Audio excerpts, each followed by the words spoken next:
Who would be crazy enough to decide to spend some good time of their lives doing something that is even challenging, like meeting yourself, your parts, your shadows, healing them, transforming? What is the logic? There's one thing in common between every area of your life, and that thing in common is you and your state and your patterns. So it's logical. If you want to improve all areas of your life, you have to improve you. It's just logic, right? The biggest problem with humanity right now is that we have very, very high levels of technology, external technology, while being the equivalent of the Stone Age in terms of inner technology. Welcome back to Talk the Walk, where we explore how to walk your journey of healing, growth and transformation with more success, ease, and joy. In this episode, I want to talk about why I believe it is so important to do this inner work. No. Why you should believe it's so important that you do this. If this matters to you, does it matter to you? Why? Why does this matter to you? Why is this important? Why should you be spending your precious time of your life learning about this stuff, doing the inner work, understanding yourself, your emotions, healing them, transforming them, balancing your emotions, your mind, expanding your awareness, your consciousness, and reaching higher levels of your potential? Why should you spend your time doing that in your life when there are so many maybe better things that you could do, that you could spend your time on? Just going to parties, sunbathing. That's actually good. I like to sunbathe like almost every day whenever there's sun. So forget that part. But watching TV, just playing games all the time, working your entire life, make money, distracting yourself. And there are so many of these great things. Why should you care about doing the inner work? Why should you give it the slightest importance? Why should you give it your time? That's a good question. I don't know. Who would be crazy enough, not to use a harsher word, but who would be crazy enough to decide to spend some good time of their lives doing something that is even challenging, like meeting yourself, your parts, your shadows, healing them, transforming? What is the logic? Makes no sense, right? No wonder that so few people, such a small percentage of the people in this world, are actually walking this journey. Because when you think about it, what logic does it make to do something that is just going to be hard and difficult, and you could just be eating ice cream instead all the time? Or scrolling. Or, I don't know, going out with friends and drinking and getting wasted. Why do this? That's a good question. So I can start by saying why I do this. And for me personally, it's quite simple. For me personally, I have no other choice. I do. But from my position, from my level of awareness, any other choice does not make sense. So it's the opposite. For me, any other choice other than doing this does not make sense. And why is that?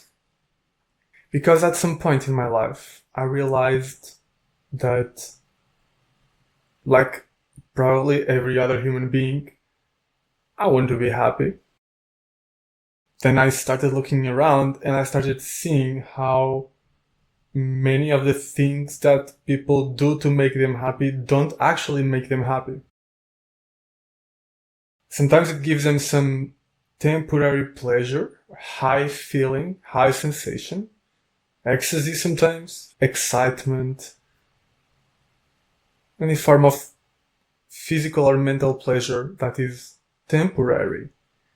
Most of the things that people do in their lives when trying to be happy, I realized that they actually do not bring me happiness, the kind of happiness that I know I want and is real.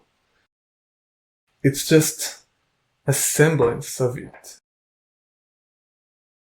And once you realize that, there's no going back.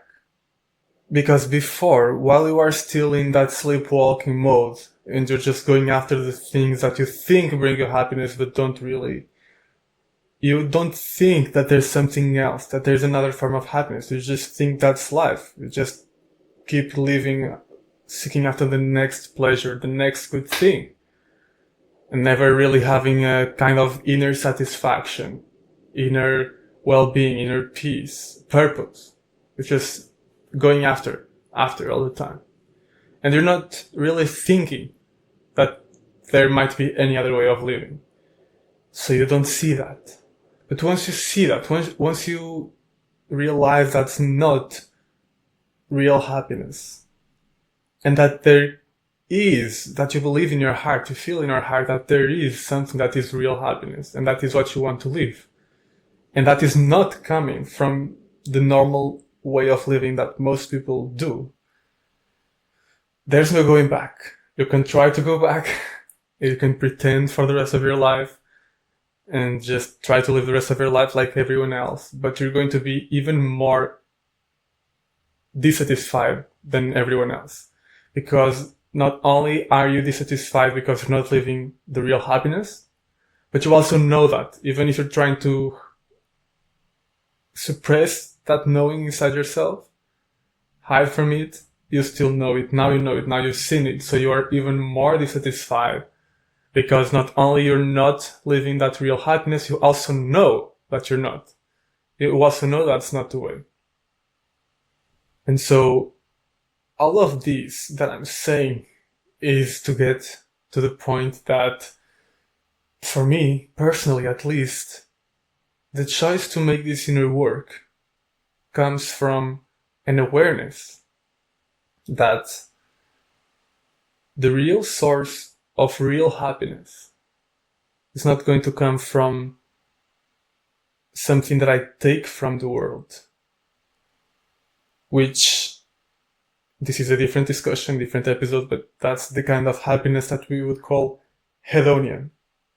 The kind of happiness, the temporary, fake sometimes happiness that is what you get from the world. It's an awareness that the real happiness doesn't have to do with that so much, but from within yourself, as in not what you take from the world, but what you are, your inner state, and most importantly, and from that, what you give to the world, what you create in the world. And that meant that if the real happiness has to do with my inner state and the way that I am in the world, not so much what I can take from the world, then it means that the work that I must do is within. It's that simple. It means that when I am in a certain state and I show up in the world in a certain way, then my life gets difficult and maybe I suffer, maybe I'm not living to my potential and the way that I truly am, to real happiness.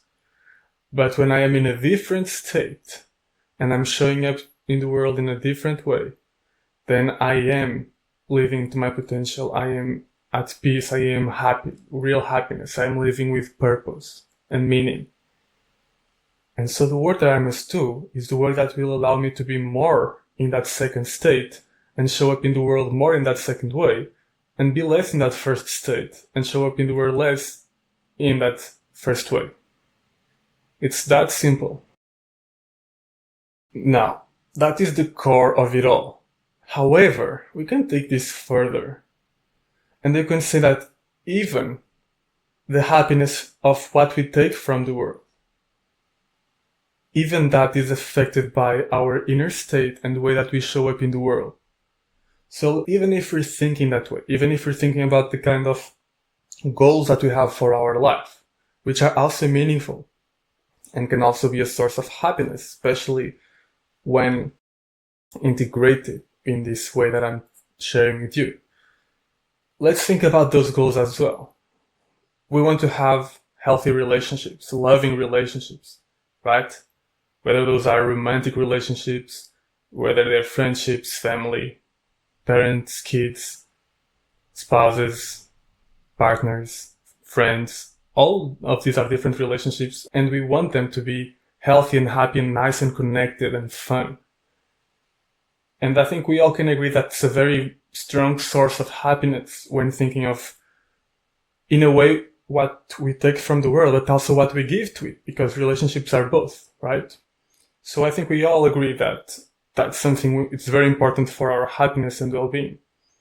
But we can also agree that most of us, in many relationships, don't have that as much as we want to. Maybe we have not as healthy relationships, sometimes truly unhealthy relationships. Maybe we have relationships that are fractured. Maybe they're not as connected as we would like to be, not as harmonious, not as beautiful, not as meaningful, not as authentic, right? Maybe we're not being able to connect with a partner in the way that we want, or create a romantic relationship in the way that we really want, or maybe to be a better parent, have a better impact on our kids, whatever it is. And you know what? What's the number one thing that is preventing us from achieving, creating that type of relationships? It's easy. It's us. It's our own behaviors, our own patterns, our own ideas, emotions, thoughts, feelings, reactions. So it's on us. It's on us. And it's very simple. If we want better, happier relationships, then you need to work on ourselves to be able to create those relationships. Let's change goals about, for example, health and fitness. Again, we can mostly agree that having a healthy body and fit body most of the time contributes to higher well-being and allows us to do cooler things in life. And again, what's the number one factor that influences our health? It's our choices and behaviors and patterns and habits. So again, it's on us. So we need to work on ourselves, on our habits and patterns and the way we live life to be able to create the health and fitness that we want. And we can even go beyond that. This is more than studied now, that even without counting on our choices and habits, just our very state itself, whether we are more balanced and relaxed and at peace and confident, or we are more stressed and anxious or depressed or have low self-esteem, that in itself, just our state and emotions, influences our body. It's been studied that someone who is happier, balanced, relaxed, peaceful, confident has a healthier body and a better looking appearance than the opposite. So just even on that level. That's relationships, that's health. Let's talk about, for example, work. You want to be more productive. Who's or what's stopping you from being more productive? Your own patterns, your attention span, the way that you act, your choices you make, again, how you use your time, your mental capacity. All of that is something that is, again, inside. You need to do the inner work to get that, to be more productive, to climb in your career. Maybe if you have a business or you want to start a business, you know how hard that is. You know how challenging that is. You know all the difficult emotions and stresses and blocks and self-sabotage that there is involved, all the tough situations you have to navigate to get there, all the uncertainty, all the risk, all the doubt. The only way that you can have, if you want to have a business of your own or grow your business, in case that's what you do, you need self-mastery. You need to do the inner work that will allow you to do the outer work and be successful. It's the only way. Otherwise, even if you know all the strategies in the world for success, but you fail to execute them, you sabotage yourself, you doubt yourself, you don't do what you need to do, right? You get overwhelmed, you get burned out. You can know all the strategies to grow your business, but you still will not be successful. That's another area, whether it is your work or business. And also to do a work that is meaningful to you, right? And finances is also connected to this. The way that you manage your finances, those are decisions. And most of them are emotional decisions. The way that you spend your money, the way that you earn money, those are all dictated by your patterns, your emotions, your traumas, your emotions, your feelings, your ideas and beliefs. And going even deeper, the kind of abundance and wealth that you can generate in your life for yourself is also very connected to your inner state and the beliefs that you hold about yourself and the world and what you deserve. And it's very connected to love and self-worth again. So that's also the inner work. Of course, there's the outer work that needs to be done, but there's also the inner work. So you have relationships, health, work, business, finances, big areas, right? But any other goal, any goal that you want to achieve in your life, it's going to be blocked or helped by your inner state, by your patterns. And the difference is the inner work that you do. So even in thinking about external goals, if you want to achieve anything meaningful in your life and live the life that you want, the most important thing you can do is learn how to balance yourself, master your emotions, transform your patterns, because those are behind everything else that you do in your life. Those are behind every area in your life. Your health, your relationships, your business, career, finances, your goals, your mental well-being. Behind all of that, there's one thing. There's one thing in common between every area of your life. And that thing in common is you and your state and your patterns. So it's logical. If you want to improve all areas of your life, you have to improve you. That's how logic is. It's just logic, right? So again, it's that simple. Not only is the inner work by itself where the real causes of happiness, of real happiness, of that kind of happiness that comes not from what you get, but from your inner state and what you give to the world. Not only is the inner work in itself the cause of that happiness, but also even from the external, even for the external happiness, even for your external goals. It's also what's most important to do in order to get them, is to work on yourself and improve yourself. Grow, heal, expand. And then there's a third point that I want to share with you today. And that is not only on an internal level, not only on a personal external level, but on a collective level as well. So let's talk about humanity and our current state of affairs. I've heard this quote, which I really like, which is that the biggest problem with humanity right now is that we have very, very high levels of technology, external technology, while being the equivalent of the Stone Age in terms of inner technology, of inner work, of personal development, spirituality, mental balance, emotional mastery, and awareness, and insight, and understanding, and wisdom. We're the equivalent of the Stone Age. So you have no, as a collective, very little emotional understanding and mastery and mental balance, very little inner technology, and very high external technology. And the problem with the world is that we're using that external technology in not the best ways, not the right ways. And that's because our internal world is what's dictating what we do in the external world. And the problem is our internal world is not balanced.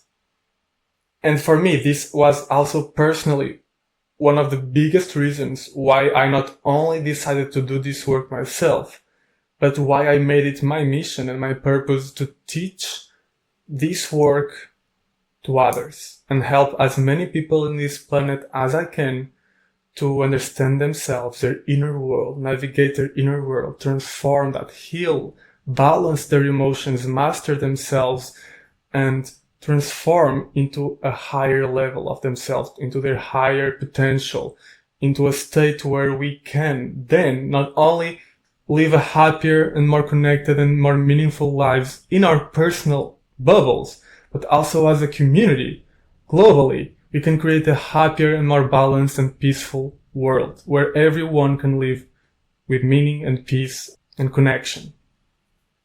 And for me, it just became so obvious as I was looking around and looking at myself and seeing all the problems in the world. When you look around and you see all the problems in the world, going from internal, so problems inside each person, that each person has inside themselves, okay? Then external, personal, so problems that people have in their lives around them, but just affect themselves, to interpersonal, so inside, between different people, like in relationships, whether those are romantic, parents and children, friends, colleagues, so small relationships or even small groups, and then to a global scale, the world at large, community, society, the big problems of the world, whether those are conflicts, wars, all kinds of problems and stresses and disagreements and violence and cruelty. It was so clear when I realized that all of those problems, and I'm not going to say 100% because there might be a very small percentage which are so-called natural, but I'm going to say that easily 99% of the problems at all these scales, all of those are created by humans, by us, from our own patterns, from our own dysregulated emotions, unbalanced emotions, and traumas and wounds, lack of self-knowledge, lack of ethics, lack of wisdom. All of that, all of those problems, 99% of them, right? And that the solution to all of them is for people to learn how to know themselves, balance their emotions, master themselves, and reach higher levels. That's the solution. We don't need to solve the problems of the world again. Just need to solve our inner problems, and that will manifest in us solving the problems of the world. And by the way, this is important. I am not blaming humans for the problems. In fact, I think that most of the problems in the world, they're not created necessarily by us in general, but by specific people, right? Specific sources. And we can actually feel very frustrated that we do not have much power over them. But the good news is that those problems can also only exist, and those people are only able to create those situations because we follow, or the majority of the population follows and allows them to happen. Because again, the power is with the people, right? Because in a way, from our own shadows, humans manifest those people and allow them to do that. So again, if a big percentage of us would be able to do this work and become a more balanced, healed, peaceful, happy version of ourselves, ethical, then that will also have an impact on the world that we are manifesting and what kind of leaders we are manifesting and what kind of situations we are allowing. So this is not blaming, it's empowering. And so that is the third level of why this is so important. And if you care about not only your own personal problems, not only your relationships and problems around you, but also the world at scale, then this is another reason why the inner work is the most important thing that you can do. And I invite you to join along. I have built this channel to help you do that better, to give you the support and guidance that you need to do it better. I have built my community to bring together all of these people who are walking this path so we can support each other. We can help each other and we can feel connected, because sometimes it's hard when you feel like you're the only one doing it and no one around you understands you. So I've built my community as well to bring everyone together on a global scale. And you're very welcome to join us. It's at starsoulschool.com. I'd love you to join us. But this is the reason. These are the reasons why you should feel that doing the inner work is the most important thing in the world. Because it's what's behind the true cause of real happiness. Because it's what will allow you to achieve any of your goals and all of your goals in all areas of your life, whether that is relationships, health, work, career, finances, business, spirituality, any goal. And because it's what will help create a more beautiful, peaceful world. So I hope you join along. I am Dr. Philip Rocha from the Star Soul School. This is Talk the Walk, and I'll see you in the next episode. Thanks for listening to this episode of Talk the Walk. If you enjoyed it, like us and send it to someone who you think will like it too. We love your feedback and interaction, and you're welcome to leave us a comment or review, ask a question, or just reach out. Lastly, if today's conversation stirred something in you, remember, you don't have to walk this path alone. Our Star Soul School community is where these conversations continue, where you can connect with others on similar journeys and access the courses and support designed to help you integrate this work into your daily life. You will find everything at starsoulschool.com, and the link is in the show notes. See you next time.